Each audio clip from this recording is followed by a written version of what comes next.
ভেন্ডি কিন্তু আমরা অনেকেই খেতে পছন্দ করি না, আর তার জন্যই আজকের এই ভিডিওটা।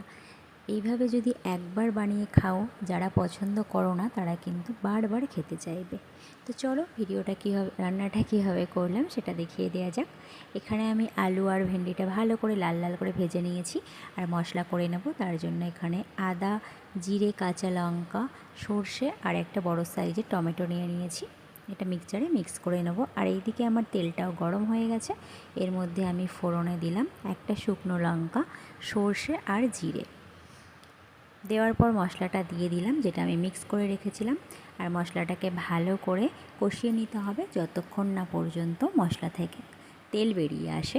তারপর দিয়ে দেব ভেজে রাখা আলু আর ভেন্ডিগুলো। আলু ভেন্ডিগুলো ভালো করে মশলার সাথে কষিয়ে নিতে হবে। ভালো করে কষানোর পর এই দিকে আমি একটা ফ্রাই প্যান বসিয়ে দিয়েছি। তার মধ্যে দিয়ে দেব একটা ছোট সাইজের পেঁয়াজ কুচি আর 2-3 টুকরো রসুন।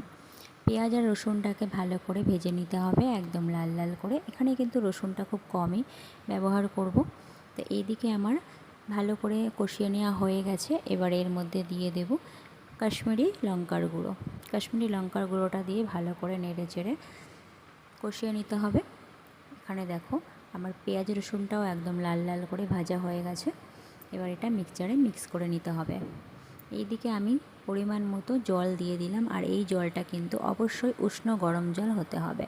রান্নায় কিন্তু উষ্ণ গরম জল ব্যবহারে রান্নাটার স্বাদটাই বেড়ে যায়।